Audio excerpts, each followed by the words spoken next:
Welcome. You're listening to The Human Resource. My name is Pandy Pridemore. I'm so glad you came back. Now, if you were listening last week, I told you that today's show is going to be focused on I-9s. And I'm actually planning on teaching you how to do a self-audit. Now, I-9s, let's go over that again. Employment eligibility form must be taken at the time that a new hire starts and overseen by Homeland Security. This is not a if I feel like doing form. This is a must have. And again, as we talked in the last show, the fines for the mistakes on this form have gone up. So the range for mistakes on this form are $252 now to $2,057. And that's per form, guys. That's not for your entire company. That's per form. This can get serious. And we talked last week about a staffing agency that had been fined $1.5 million just on the errors they found on the I-9s. So here's the deal. I don't want you to have that problem. And our show's too short for me to completely talk to you about all the major problems that we have seen with these I-9s. Again, they're legal documents, but I did come up with 10 that as a consultant, I see on a regular basis. So here's my thought. Go get your I-9s. I'll keep babbling here for a little bit. Go get your I-9s and let's start walking through some of these things and just check your stuff. I mean, how many times do we bring in an outside auditor to check our finances, right? You have an extra new set of fresh eyes. Well, my theory is if you have not had your labor law attorney or an HR consultant come in and do an audit on your I-9s, now would be a good time. Just take Pandy's word for it. Do it, make me happy. So here we go. Remember, the I-9 has currently 15 pages of instructions. And I would be willing to bet that the majority of you have not read those instructions. So I'm going to go over some errors. And I want you to just, at this point, don't make any corrections on your forms. In fact, take a Post-it. This is what I do for a lot of my clients. Take a Post-it and make a notation on the Post-it as to what the error is. Now, here's why I'm telling you to do that. Because page 1 errors have to be corrected by the employee. Page 2 can be corrected by the company representative. So if you start red penning and doing a bunch of corrections on that page 1, you're already in error. So here we go. Oh, and then I'm going to talk about my pet peeve. I'm really excited about sharing this because I get really passionate about my biggest pet peeve around these I-9s. But here we go. All right. I want you to all look up in the upper right-hand corner of your form and tell me what the expiration date is. And then I want you to go down and look at the time period or the date that the individual completed the form. Is there anything funny there? Because one of the top 10 mistakes that I find as a consultant is that the form that they completed was expired or outdated at the time the new employee started. And guys, I know this is so easy because many of you are still working on paper. You have very efficient administrative assistants, or you're very efficient and you print up a whole bunch of these forms and you've got them in a file so the hiring authority or whoever's onboarding can just grab those forms and go. But huge error. If that's an expired form at the time that the employee filled it out, you have to redo that form. So put it aside. Mark that as a major issue. The number 2 biggest complaint or oversight is that the forms aren't completed. And what I mean by that is, just as a really good example, go to page 2 and just take a look at it and tell yourself, are the documents completed? is the date of employment there in Section 2, has that been completed? Or are the copies of the documents just attached to the I-9 and someone put it aside and said, oh, I'll complete that later? Happens all the time. Happens all the time. We're in a rush. We've got other paperwork that we need to finish with this onboarding and this new hire, and we just take copies of the documents. They've completed page 1. We shove them all together and we push them aside, and we never go back and complete them. There you go. Error 2. Error 3, inconsistent document collection. Now, what do I mean by that? It is not appropriate or acceptable for you to handpick or randomly pick who you collect documents from. So if you start, and let me back up. Even making copies of the documents, you have to collect documents from everybody. Okay, so if you don't have any documents, huge faux pas, huge. But if you're only making copies of documents from certain individuals, and then we look at other I-9s and there's no proof that you ever saw the documents, you didn't make copies of those, that's a major error. If you start making copies of the documents, you have to continue that all the way through.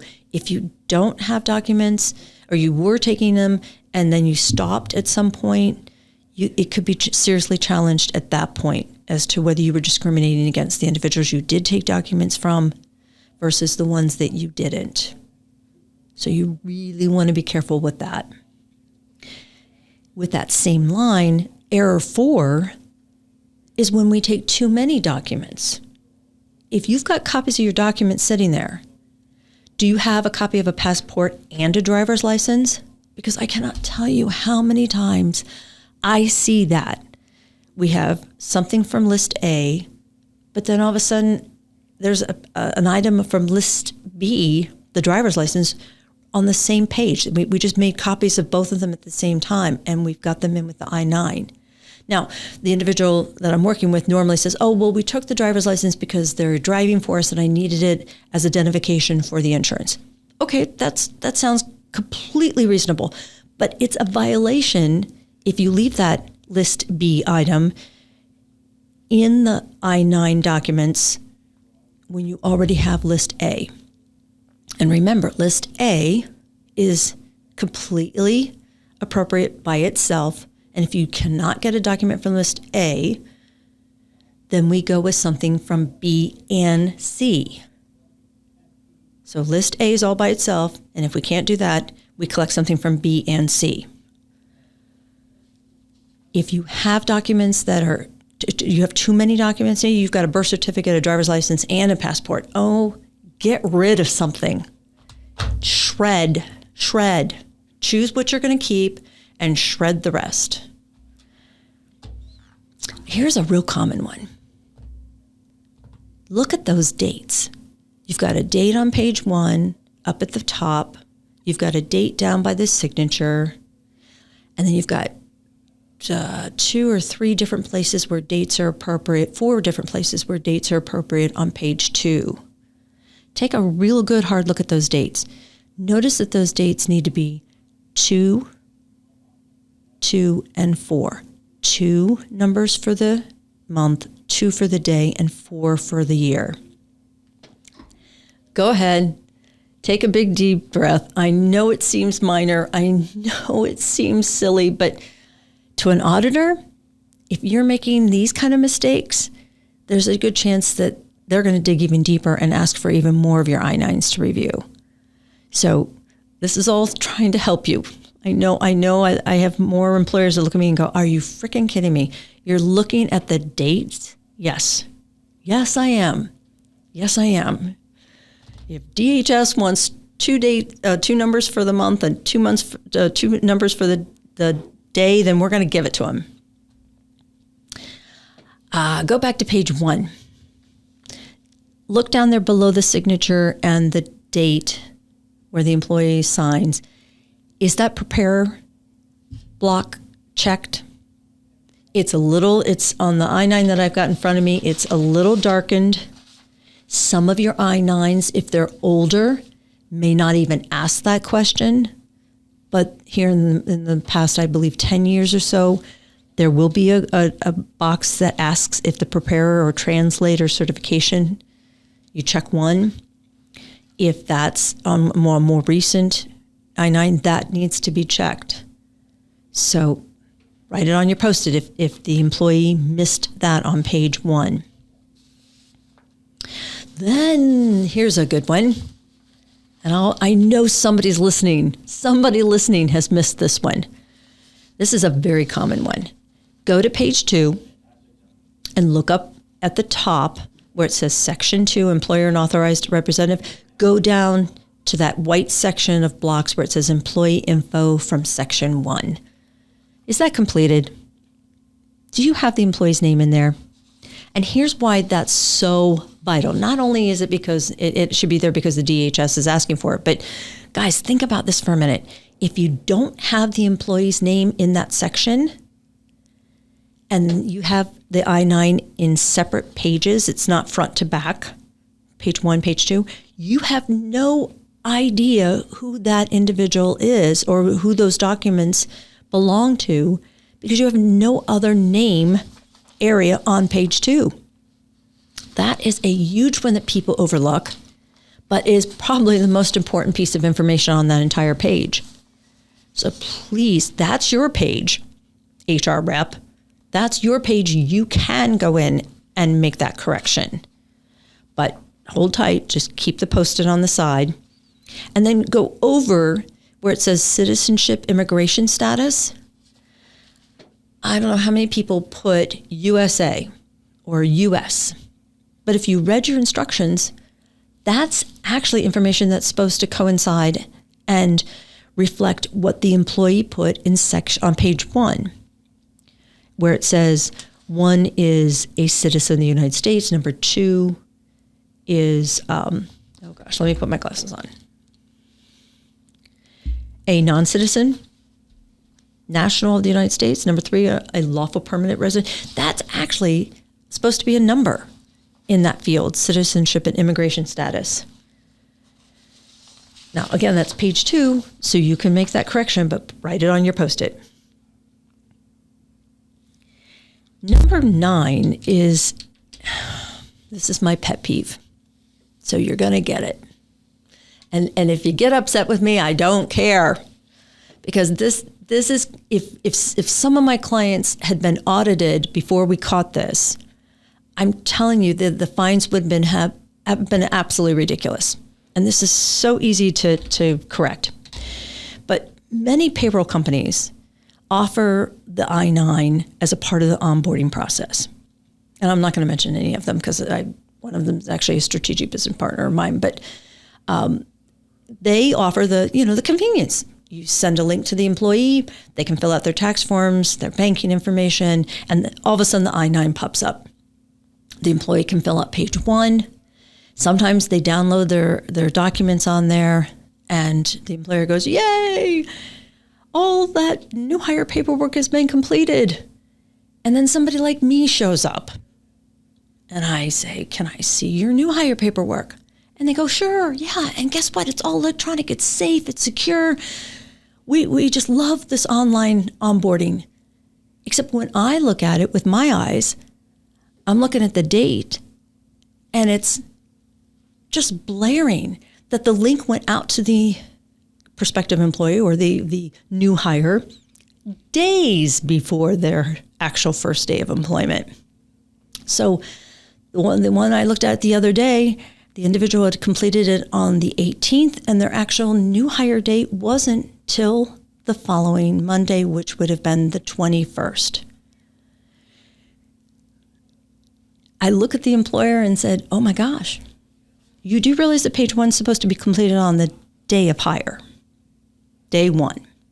And they looked at me and said, oh, well, it's okay because our payroll company says it's okay to collect that on onboarding with the online link. I said, no, let me say this again. The new hire is supposed to fill this out on day 1. You had them fill it out 3 days prior. Yeah, but my payroll company told me I could do that. Guys, I'm telling you right now, your payroll company is not telling you that you can change the rules that DHS has put in place for this I-9. Your payroll company is not going to take the responsibility of you asking your prospective employee or your new hire for identifying documents and filling out this document prior to their first day of employment. So I'm trying to be really nice about this, but please understand that you are responsible for meeting the compliance aspects of the I-9.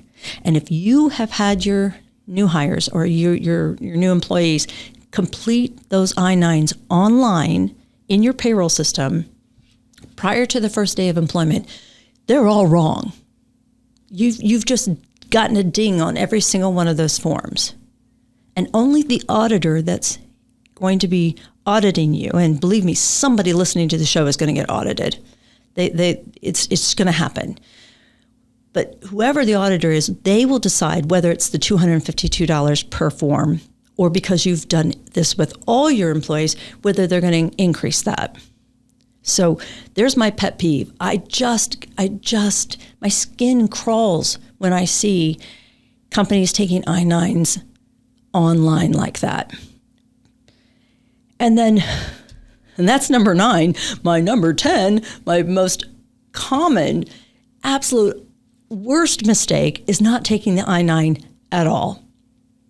And if you were listening to the show last week, you heard me talk about a staffing agency who, believe it or not, had made that mistake over 500 times. They had just failed to collect I-9s on over 513 of their employees over a period of a year. Guys, it really isn't that difficult. And I'm not saying that this is going to fix all your problems, but if you found some of these errors in the I-9s that you currently have for your active employees, please, please, please understand you need to be audited even more thoroughly. Get with your labor law attorney. Get with your HR consultant, or contact me and I'll find somebody for you. But don't get trapped in a situation where you end up having to look at your boss, your business owner, your employer, and say, wow, I had no idea. Because now you do. My name is Pandy Pridemore, and you've been listening to The Human Resource.